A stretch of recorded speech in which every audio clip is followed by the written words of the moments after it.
Valentine's Day is right around the corner, which means you're probably going to wind up blowing a whole bunch of money that you don't have on a bunch of items that nobody even wants. Well, today we're going to change that. I'm going to show you how to make a couple of projects that will definitely impress your significant other or make yourself a big ass profit. Let's go. I know y'all remember the famous poem, "Roses are red, violets are blue. Roses can die, so what should we do?" Well, let me tell you what we'll do. We're going to build a vase that will last a lifetime. I've got a piece of walnut that's at 1 3/4 inches in thickness, and we're going to rip 2 of these at 3 inches in widthness. Don't forget to slap on your PPE. Yeah, you know me. Roses are one of the most purchased items during Valentine's Day. Just don't be that person that hands their significant other roses in a plastic bag. You got to step your game up. But that's where I come in. I'm going to help you out. For the second piece we ripped, I'm going to mark 1 inch and get this resawn. That way I have one that's 1 inch and then the other will be 3/4. This piece is going to my wife for Valentine's Day. When I first saw it, I kind of thought it looked like a ship, but I'm going to change a couple of angles. That way it looks more like a ship, a Viking ship. I'm going to take my 1 inch piece and I'm going to get the thickness set on my marking wheel, and I'll scribe the thickness of my 1 inch piece on the very edge on the right side. All of this will make sense in just a minute. Now for my 3/4 inch piece, I'm going to do the same thing but on the opposite side. Now for my 1 inch piece, I'm going to set my angle to 60 degrees. Make a cut right on the very corner. For our 3/4 inch piece, we'll change our miter to 40 degrees. Now we'll take our base and cut a 60-degree bevel right at that 1 inch mark on the very edge we made. That's how that should line up.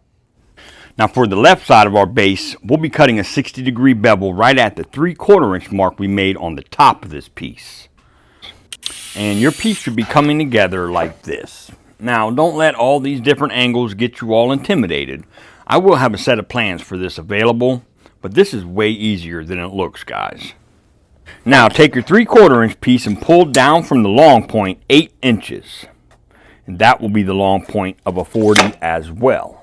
Before you cut that 8 inch mark, I forgot to film it, but put a 40-degree bevel on the far right edge.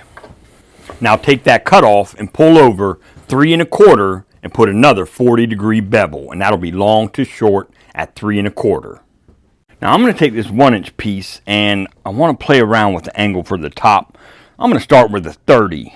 Have you subscribed to the channel yet? If not, why? It's absolutely free. Smack that like button, smack the bell so you're notified when I post a video, and hit that share button.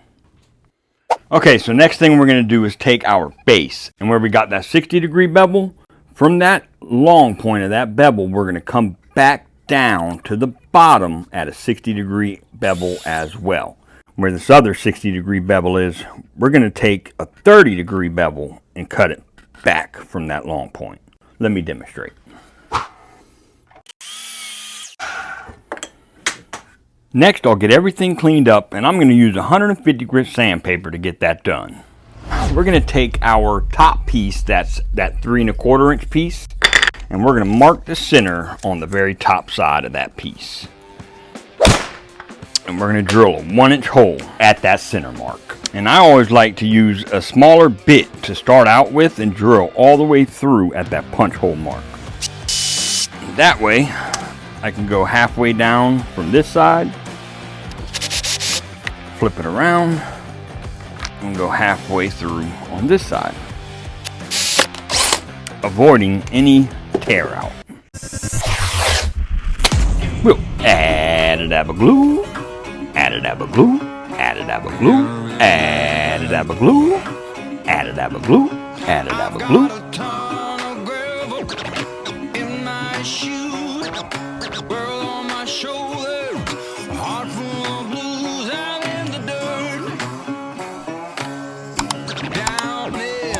We're going to add a dab of CA glue to help us as a temporary clamp.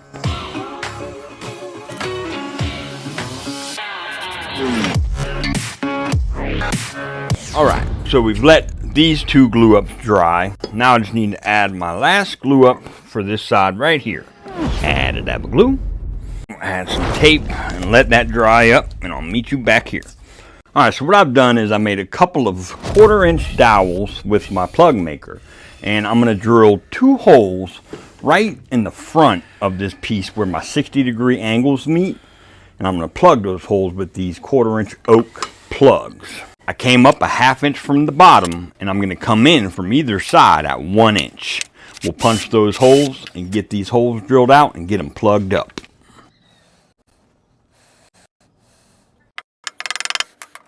For the back side, what I'm going to do, since it's such a shallow angle, is I'm going to go ahead and just pop a few brads in his ass, and we'll get those covered up with some sandpaper and some glue. We'll get those plugs cut down flush, and I'm just going to go over it one more time with some 150 and just round over some of those sharp edges. And we're using our favorite finish, the finish for dummies. And yes, I'm referring to myself. This shellac is impossible to mess up.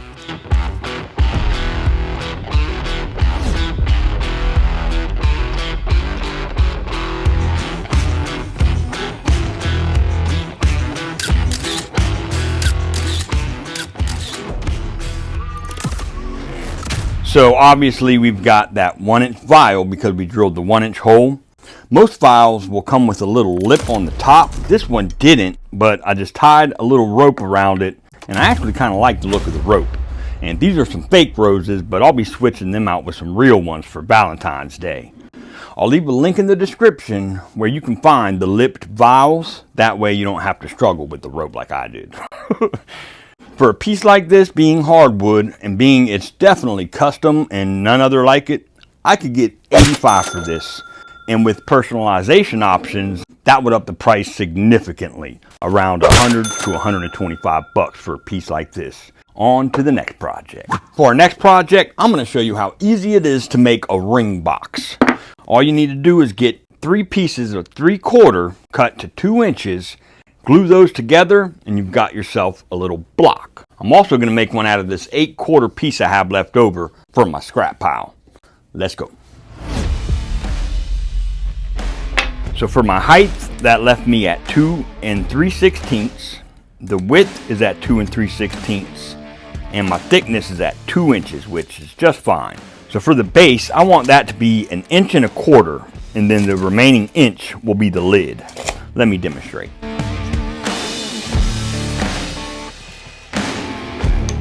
Now, I've got some of these little micro barrel hinges, and I'll leave a link for these in the description. So what we want to do next is lay out for our hinges. So we'll mark the front of our box. That way we don't get mixed up. And I'm going to set my marking wheel to 3/16. And we'll scribe right at the back side on both the top and the bottom. And then I'll come in from my very sides at 1/4 inch. And we'll get those holes punched. Grab your base and go ahead and mark the center of your base as well and get a hole punched right at the center. The diameter of our hinge is at 5/32. So I'll get a 5/32 drill bit marked for the depth of my hinge, which is about 1/4 inch. And I'll take some thin blue tape and just wrap that around the drill bit right at that mark I made so I know where to stop. And just be extra sure that you're holding your drill nice and level. Double check your hinge depth and carry on.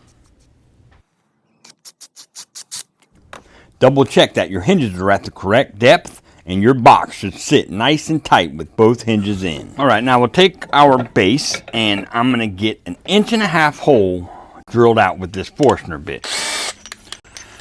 I'm going to drill down about 5/8 of an inch or so, right where we punched the center of our base.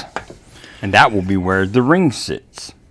Okay, so now our next step before we do anything else is we're going to make a chamfer on the back edges right where our hinges are. That way it gives it clearance so it can open all the way. I like to use a shoulder plane for this, but you can use a sander or a router bit if you want. I'm just going to use my hand plane.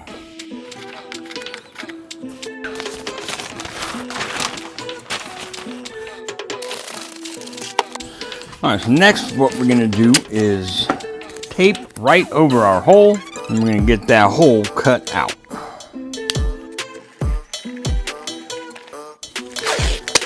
Tape up the rest of it, because what we're gonna be doing is adding some flocking to our hole. I've got some black flocking fibers, and we're gonna be using some semi-gloss black spray paint. This works just as good as the adhesive at 1/3 of the cost, so big money saver. Just hit it with a primer coat. Let that get tacky, and then we'll come back and hit it with a really heavy coat and apply our flocking. All right, now that that coat is tacky, we'll apply that heavy coat. And whenever you're working with flocking, you want to make sure to wear a mask, because this fiber will hurt you.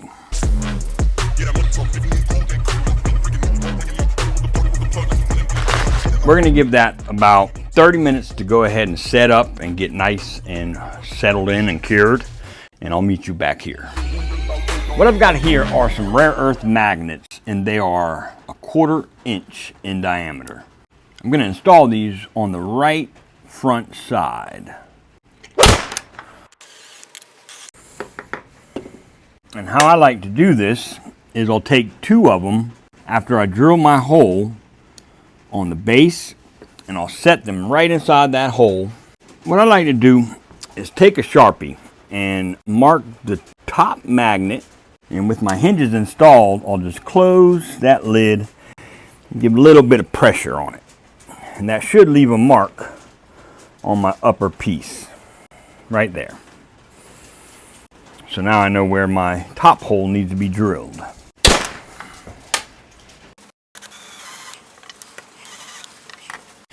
Okay, then I'll add a dab of CA glue. And CA glue should be strong enough to hold these magnets together. Install my bottom magnet, and then I'll install my upper magnet. Do y'all hear that ice on my roof?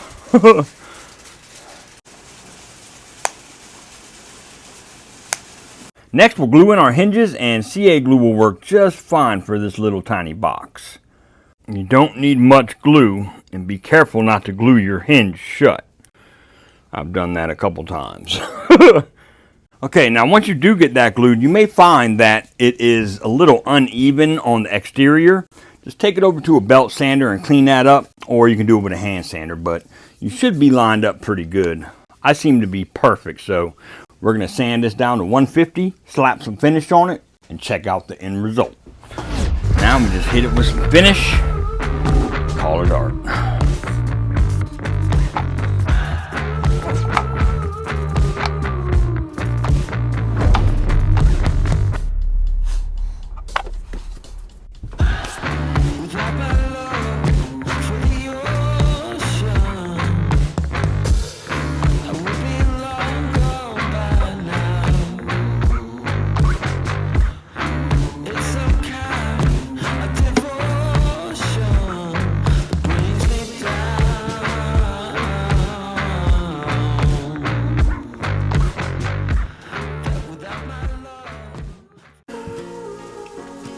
Will you marry me?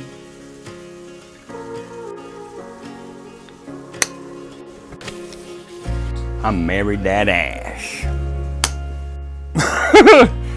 For a project like this, man, I've sold these little boxes for $40 for the last 4 or 5 years, and they do not last, especially during Valentine's Day. These 2 projects will definitely impress your significant other. Scott.